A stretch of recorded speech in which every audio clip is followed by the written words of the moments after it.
Assalamualaikum warahmatullahi wabarakatuh. Hamdan wa syukran lillah, salatan wa salaman ala rasulillah, amma ba'dah. Ayyuhat talabah, ayyuhal mustami'un al-kiram, fi hadil fursa asaminah, nahnu sanata'alam an ilmil balaghah. Wal'an sanabahas anit tashbih.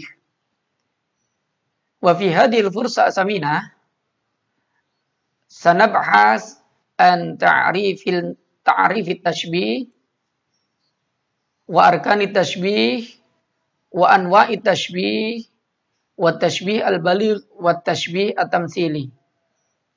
Para pencinta bahasa Arab, rahimakumullah, baik dalam kesempatan kali ini kita akan mempelajari tentang tashbih, dan perlu diketahui bahwa tashbih ini adalah salah satu kajian yang ada di dalam ilmu bayan, dan ilmu bayan merupakan salah satu subbab ilmu yang ada di dalam ilmu balaghah. Dalam kesempatan kali ini kita nanti akan mempelajari tentang ta'rifut tashbih, yaitu pengertian dari tashbih, kemudian arkanut tashbih, rukun-rukun tashbih atau unsur-unsur yang harus ada di dalam tashbih, kemudian anwa'ut tashbih, macam-macam dari tashbih, kemudian at-tashbih al-baligh wa tashbih at-tamtsili, yaitu tashbih baligh dan tashbih tamtsil. Wa hadza ismi Muhammad Muntaha. Taib, ayyuhaz zumala, ayyuhal ahiba, hal araftum ma ma'na at-tashbih? At-tashbihu lughatan huwa at-tamtsil. Tashbih secara bahasa yaitu penyerupaan.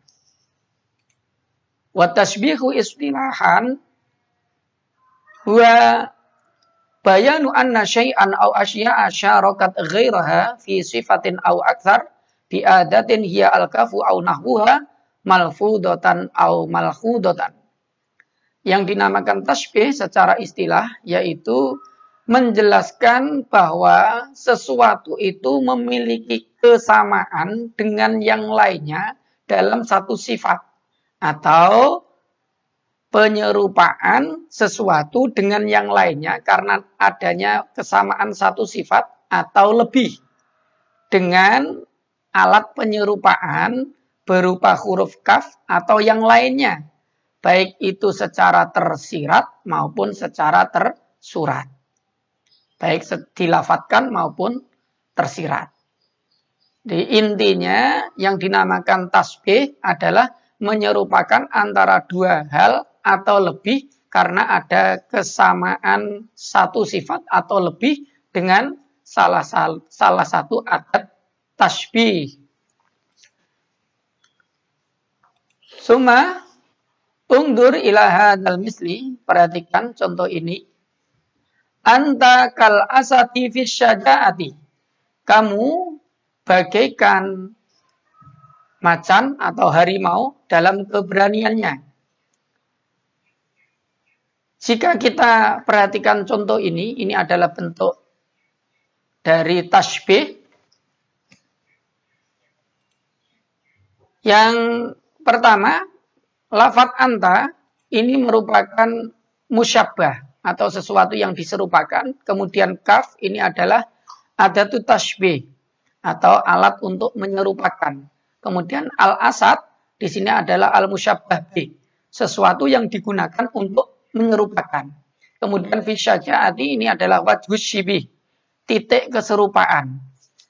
Keempat hal ini dinamakan arkanut tashbih atau beberapa rukun tashbih. Dari beberapa rukun tashbih ini ada rukun yang pokok yaitu musyabbah dan al-musyabbah bih yang kemudian dikenal dengan tarafayit tashbih atau dua unsur pokok yang ada dalam tashbih. Kemudian di antara musyabbah dan musyabbah bih ini harus memiliki kesamaan, baik dalam satu sifat atau lebih. Dan sifat yang ada di dalam musyabbah bih ini harus lebih kuat daripada yang ada pada musyabbah. Contoh tadi, antara anta dan asad dalam hal keberanian, antara kamu dan harimau dalam hal keberanian tentu lebih kuat al-asad. Contoh yang lain, anta kasyamsi fid diyai. Kamu bagaikan matahari di dalam sinarnya. Jadi asyamsi atau matahari itu memiliki sifat pencahayaan yang lebih kuat daripada anta yang diserupakan sebagai samsun. Jadi dua unsur pokok ini yang harus diingat, al-musyabbah dan musyabbah bih. Untuk musyabbah dan musyabbah bih ini harus betul-betul dipahami karena ini nanti terkait dengan bab selanjutnya. Summa nabhas an anwa'i tashbih. Kemudian kita bahas tentang beberapa macam yang dari tashbih. At-tashbih min nakhiyati adati tashbih. Tashbih jika dilihat dari segi adat tashbih atau alat tashbihnya, maka ada dua, yaitu mursal dan mu'akkad. Mursal sebagaimana artinya itu artinya dikirim ya. Jadi ada tasbihnya di sini dikirim. Contohnya anta kasyamsi fid diyai. Nah, ini ada tasbihnya yaitu huruf kaf. Dan ini disebutkan, berarti ini masuk tasbih mursal. Sedangkan mu'akkad itu artinya dikuatkan. Dengan cara bagaimana menguatkannya? Ya dengan tanpa menyebutkan ada tasbihnya. Ketika ada tasbihnya tidak disebutkan, maka penyerupaannya mesti lebih kuat. Anta syamsun, kamu itu matahari. Itu jelas efeknya lebih kuat. Kalau tadi kamu bagaikan matahari. Kalau yang ini kamu matahari. Jelas lebih kuat yang kamu matahari. Fidyai dalam sinarnya. Jadi ini mu'akkad kalau tanpa disebutkan ada tasbihnya. Kemudian tasbih idza nadarna min nakhiyati wajhi syibih, jika kita lihat dari wajah syibihnya, maka ada dua juga, yaitu mufassal dan mujmal. Mufassal secara arti bahasa yaitu terperinci, mujmal itu global. Jadi dari artinya kita juga bisa tahu, misalkan kita perhatikan anta kasyamsi fid diyai. Kamu bagaikan matahari di dalam sinarnya. Jadi ini sangat terperinci karena disebutkan titik kesamaannya antara kamu dan matahari, yaitu dalam hal sinarnya. Yang mujmal itu karena global ya tidak disebutkan titik persamaannya apa. Anta kasyamsi, kamu bagaikan matahari, hanya begitu. Sedangkan di antara tasbih yang paling kuat, mestinya tasbih yang terakhir ini, at-tasbih al-baligh, yaitu tasbih yang baligh secara artinya sampai. Maksudnya yang sampai betul di hati pendengar dan memiliki pengaruh yang luar biasa. Karena apa? Karena dalam tasbih balik ini ma khutifat minhu al-adatu wa wajhu syibih wa wajhu syibhi. Jadi tasbih penyerupaan yang dibuang adat tasbihnya dan wajhu syibihnya. Alatnya dibuang, alatnya ini dibuang dan titik persamaannya ini juga dibuang. Sehingga muncul seperti anta syamsun. Ketika sampean datang misalkan, wah kamu itu matahari. Itu jelas memiliki efek atau pengaruh di hati pendengar itu lebih kuat. Sehingga lebih sampai di hati pendengar seperti itu. Ini tasbih balik. Dan ini bisa ditemukan contoh-contohnya banyak itu di ketika sampean kalau serokalan itu ya. Kalau mahalul qiyam, anta syamsun, anta badrun, anta nurun, falkonuri. Itu banyak sekali tasbih balik. Contoh tasbih balik di situ tanpa menyebutkan ada tasbih dan wajhu syibihnya. Suma, idza nadarna ila halati wajhi syibih. Jika kita melihat pada kondisi atau keadaan dari wajah syibihnya, fa'arafna anna tashbiha yang qasimu ila qismaini, bahwa tasbih itu terbagi menjadi dua. Wahuma tashbihut tamtsil wa ghairu tamtsil, yaitu tasbih tamtsil dan tasbih ghairu tamtsil. Ya, tasbih tamtsil itu apa? Idza kana wajhu syibhi fihi suratan muntaza'atan min muta'addidatin. Jadi ketika wajhu syibihnya berupa gambaran yang diambil dari sesuatu yang berbilang. Sesuatu yang berbilang di sini maksudnya adalah musyabah atau musyabah. Yang dimaksud berbilang di sini adalah musyabah atau musyabah bih yang tidak hanya terdiri dari satu kata, tapi berupa gambaran dari beberapa kata. Kita coba contohnya di sini. Bismillahirrahmanirrahim. Masalul ladina hummilut taurata summa lam yahmiluha kamasalil khimari yahmilu asfara. Perumpamaan bagi orang-orang yang dibebankan atau diberikan kepadanya kitab Taurat, kemudian dia tidak mengamalkannya, tidak memikulnya, tidak membawanya, kamasalil khimari, maka itu bagaikan khimar keledai, yahmilu yang membawa asfaron, beberapa bendera. Ini musyabahnya, ini banyak ini ya. Masalul ladina humilut taurata sumalam yahmiluha.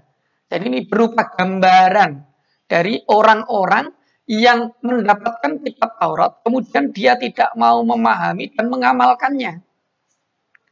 Digambarkan itu seperti apa? Seperti al-khimar yahmilu asfaro. Seperti khimar, keledai yang membawa bendera.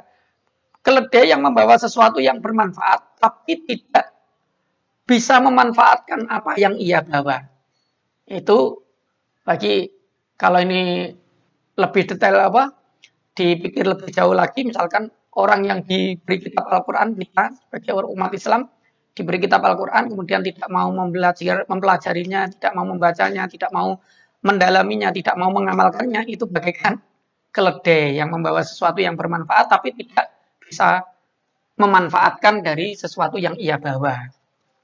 Nah, itu muta'adidatin, dari sesuatu yang berbilang tadi. Tidak hanya dari satu kata, tapi banyak kata. Jadi wajhu syibihnya, titik keserupaannya, itu perlu digambarkan, wajhu syibihnya itu diambil dari gambaran yang diambil dari musyabah atau musyabah yang berbilang. Kemudian, kalau yang ghairu tamtsil, itu idzakan wajhu syibih, jika wajah syibihnya, titik keserupaannya, fihi ghairu suratin muntaza'atin min muta'addidatin. Jadi, jika wajhu syibihnya itu bukanlah gambaran yang diambil atau dihasilkan dari sesuatu yang berbilang. Sesuatu yang berbilang di sini musyabah bihnya. Contohnya, al-ilmu kanuri fil hidayati. Mohon maaf, ini kelebihan tak marbutoh. Al-ilmu kanuri fil hidayati. Al-ilmu artinya ilmu itu kanuri seperti cahaya. Ini musyabah dan ini musyabah bih. Kafnya ada tu tasbih. Hidayah, fil hidayah ini wajhu syibihnya. Jadi wajhu syibihnya ini diambil dari sesuatu yang tidak berbilang. Karena musyabahnya hanya satu kata atau mufrad di sini. Terus kanuri ini musyabah bihnya juga mufrad. Dengan demikian kesimpulannya tasbih ghairu tamsil itu lebih mudah dipaham karena hanya terdiri dari satu kata, baik musyabah atau musyabah bihnya. Kemudian kalau tasbih tamsil itu kita perlu berpikir karena untuk mengetahui alaqatus syibhi, alaqatul musyabah atau wajhu syibihnya, titik keserupaannya, maka kita perlu mengetahui arti dari sekian kosakata. Karena kumpulan dari beberapa kosakata atau musyabah atau musyabah bihnya berupa sesuatu kata yang lebih dari satu atau berbilang. Tip, ayo tolaba, ayo al-mustami'un al-kiram, nastamiru ila tadrib. Kita lanjutkan kepada latihannya. Ayin arkan tasbih fi mayati. Tentukan beberapa rukun tasbih pada kalimat berikut. Anta kal bahri fis samahati wasyamsi uluwan wal badri fil isyraqi. Tentukan musyabahnya. Yang diserupakan siapa? Anta. Al musyabahnya bahri seperti bahri, waka syamsi seperti matahari, berarti bahri, syamsi sama badri. Kemudian ada tuh tasbihnya, alat menyerupakannya mana?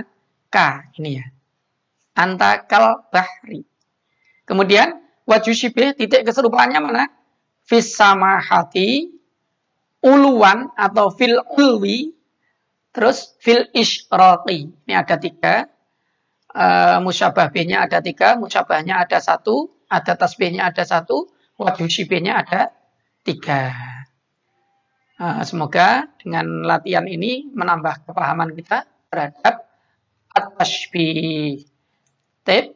Ayyuhat talaba, ayyuhal akhiba, ayyuhaz zumala, ayyuhal mustami'un al-kiram.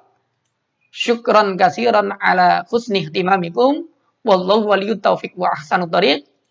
Assalamualaikum warahmatullahi wabarakatuh.